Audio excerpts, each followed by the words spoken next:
Salut les amis et bienvenue sur cette nouvelle vidéo de la chaîne Yolaps. Aujourd'hui, ce que je vous propose, faire un petit peu autre chose que du rétro gaming ou du rétro computing, c'est de faire un petit peu de programmation sur Arduino. Alors ça, vous savez certainement comme moi que l'Arduino est un petit microcontrôleur qui vous permet de commander différents boutons, différents capteurs pour en faire des petits projets assez sympas. Aujourd'hui, ce que je vous propose, c'est de programmer votre petit Arduino afin de réagir à des détections de mouvement sur des capteurs PIR.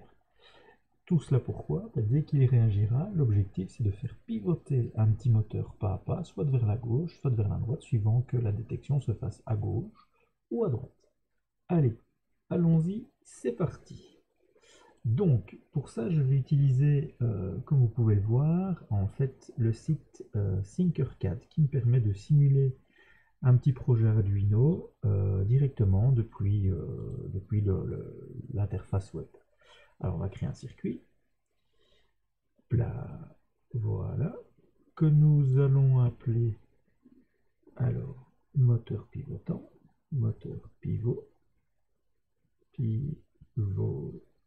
voilà.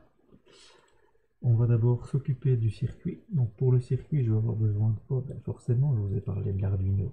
On va avoir un petit Arduino, ça va être pratique. On va avoir besoin d'une planche à pain. Voilà. Ok. Alors, dans un premier temps, on va venir faire la connexion électrique de notre Arduino à notre planche à pain. Ok. Je l'alimente en plus. Je mets la position. La couleur du fil, ben, si c'est du plus, on va le mettre en rouge. Je vais l'alimenter en moins. Voilà. Hop là. Voilà. Comme c'est du moins, on va changer la couleur. Et on va la mettre en noir. Pour bien faire. On va maintenant ponter la deuxième ligne. Voilà. Sur le plus. Hop. Ok. Et la même chose sur le moins. Alors, hop, hop, hop, et hop. Alors, pour que les couleurs soient respectées, le plus, bien sûr, sera en rouge. Donc, ceci nous permet, comme vous pouvez le voir, donc de connecter l'alimentation depuis notre Arduino sur la planche à pain. Alors, le principe d'une planche à pain, c'est très simple. Vous avez des colonnes, ici, qui sont numérotées de 1 à 30, et des bornes de progression, de connexion, pardon, de A à E et de F à J. Alors, les bornes de A à E sont toutes interconnectées entre elles, colonne par colonne. Donc, vous voyez, à chaque fois que je sélectionne un élément, les 4 autres s'illuminent. Même chose au-dessus. D'accord? Donc, les A à E sont interconnectés ensemble, les F à J sont interconnectés ensemble, mais il n'y a pas de connexion entre le A à E et le F à J. Il va falloir les connecter nous-mêmes. Donc, par rapport à notre projet, on va venir maintenant rajouter différents composants. Voilà, on va les faire réapparaître. Je vais avoir besoin de quoi? Ben, je vous l'ai dit, d'un petit moteur pas à pas. Voilà. Et de capteurs infrarouges, dit capteurs passifs. Voilà. Alors, ce qu'il va falloir faire maintenant, c'est donc interconnecter ces différents éléments pour que ça puisse fonctionner. Alors, on peut voir qu'à chaque fois, vous avez 3 connexions par module. Donc, le moteur a 3 connecteurs et le comment vais-je dire, les capteurs PIR ont de leur côté aussi 3 connecteurs. Alors chaque fois que vous vous placez sur un, vous voyez que la première pastille correspond à la Terre, donc ce sera notre moins. À la base, ce qu'on va faire, on va venir connecter notre fil moins à la Terre. Comme c'est un moins, je vais donc le mettre en noir. Le deuxième, c'est l'alimentation, donc c'est un fil rouge. Je pars de l'alimentation et je viens connecter sur le fil rouge. Ça vous rappelle pas un fil? Le fil vert sur le bouton vert et le fil rouge sur le bouton rouge. Et le dernier élément en question, ben, ça va être le fil de commande. Alors le fil de commande du moteur, ce que je vous propose de faire, on va faire un grand tour comme ça. On ne va pas s'en mêler les fils, c'est le cas de le dire. Et on va venir, par exemple, le connecter sur l'élément 4. Comme c'est un fil de commande, je vais choisir sa couleur, imaginons le vert. Voilà. Donc ici, notre moteur est maintenant connecté. Alors, on va faire la même chose avec les différents capteurs ici. On va repérer les fils de signal, donc l'alimentation et la terre. Donc le fil de signal, c'est bien indiqué, il suffit de se positionner dessus. Voilà. Le gauche, on va le mettre sur le 3. Non, sur le 3. Voilà. On va zoomer un petit peu pour faire ça plus proprement. Voilà. Et la même chose pour l'autre. On va venir. Hop. Hop. Et c'est connecté sur le 2. Voilà. Que nous reste-t-il à faire maintenant qu'ils sont préparés pour la commande? C'est venir les alimenter. Alors l'alimentation, souvenez-vous, c'est le rouge. Voilà. Ça c'est plus propre ainsi. Si c'est l'alimentation, on va la mettre en rouge. Même chose ici. Voilà. Ok. Et on va maintenant faire les connexions à la terre. Ground. C'est un fil de couleur noire et c'est un fil de couleur noire. Voilà. Donc notre schéma, ben maintenant tout est connecté. Donc c'est-à-dire que notre Arduino alimente la planche à pain.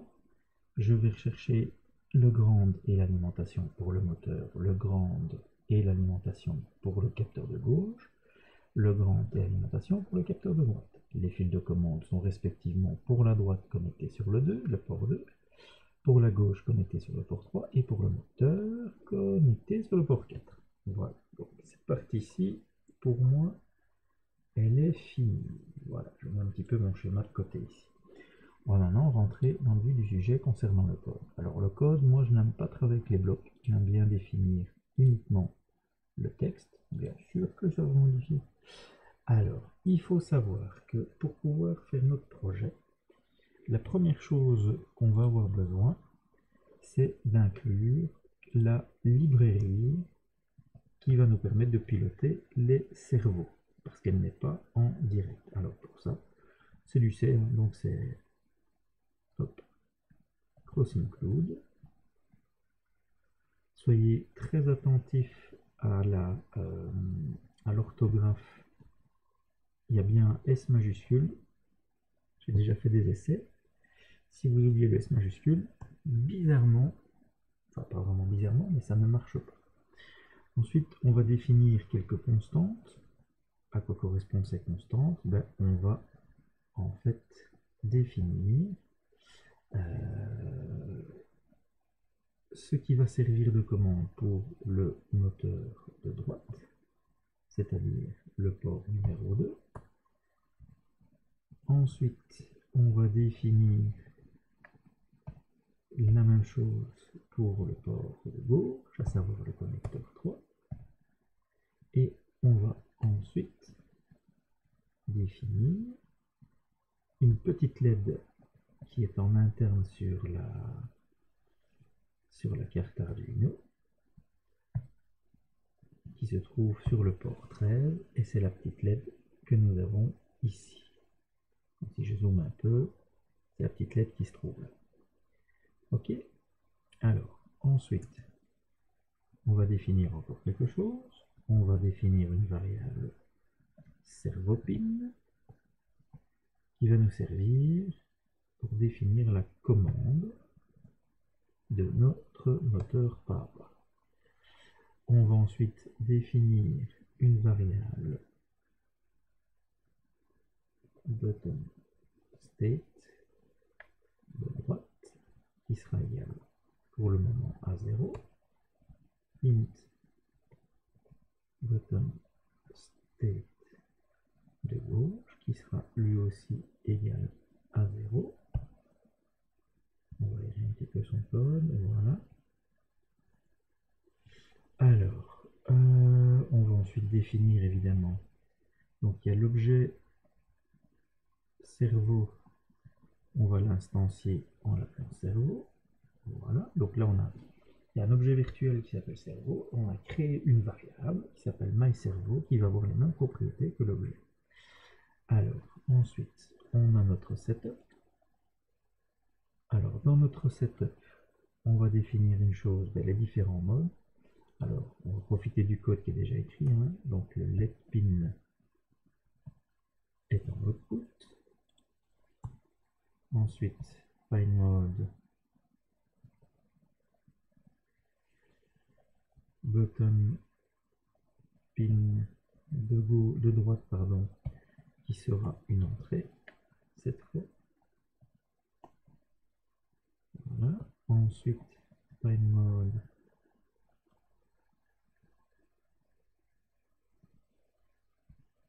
button pin de gauche qui sera lui aussi une entrée.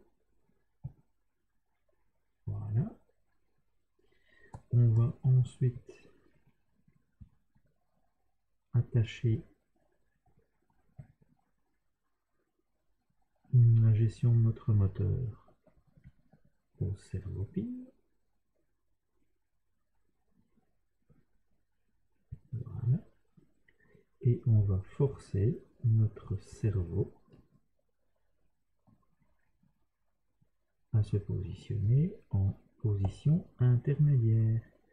Donc l'objectif c'est de le faire pouvoir pivoter à 180 degrés, sachant que le 0, donc je le fais pour la caméra, sera ici, le 90 sera au-dessus, et le 180 sera à votre droite.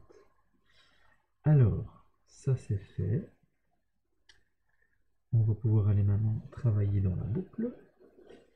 Alors, la boucle, donc voilà, la boucle, ici. Bon, ça, ce code-là, c'est un code fourni de base, il ne sert pas ici.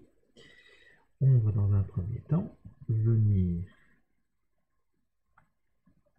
donner des informations concernant ce qui se passe sur le bouton droite.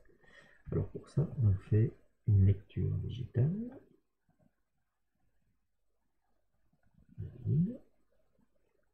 du button pin D. Voilà. On va refaire la même chose avec, évidemment,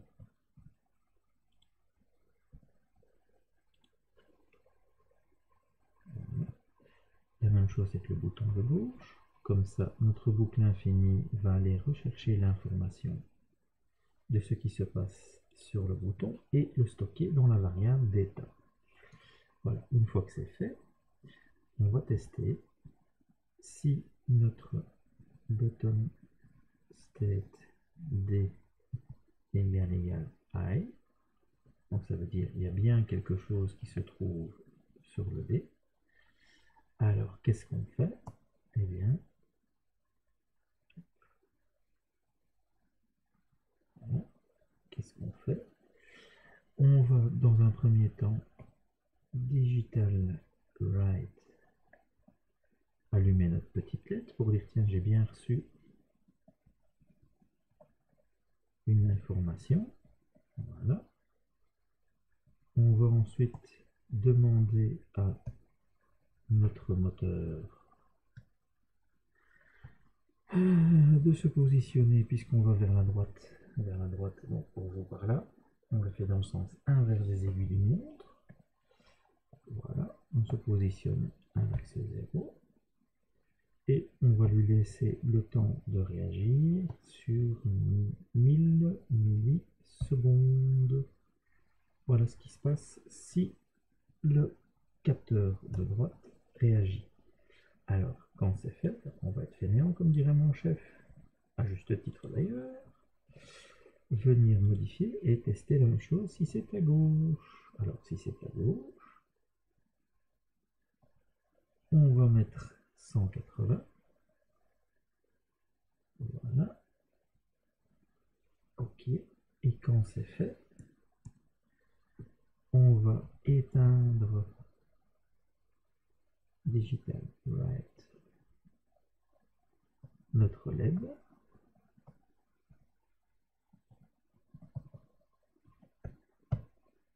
Et on va demander à notre cerveau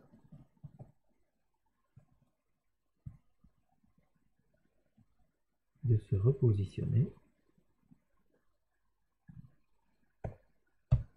en 90. Alors, est-ce que j'ai oublié quelque chose? Je ne pense pas. On va tester maintenant la syntaxe de notre texte, enfin, de notre prose. Alors, les petites fautes. Alors, donc dans le setup. Alors, il nous dit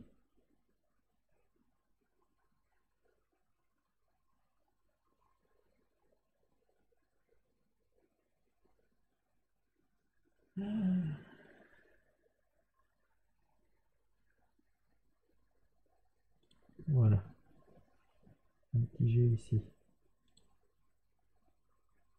Voilà, cette fois, on a corrigé les fautes. Donc, maintenant, notre code, hein, vous voyez que le simulateur tourne. Je vais cacher mon code. Je vais m'arranger pour que tout le montage soit visible. Donc, vous voyez par défaut, le moteur s'est mis en position intermédiaire. Je vais venir simuler une présence à gauche. Donc, en théorie, notre moteur devrait tourner vers la gauche, dans le sens inverse des aiguilles montent.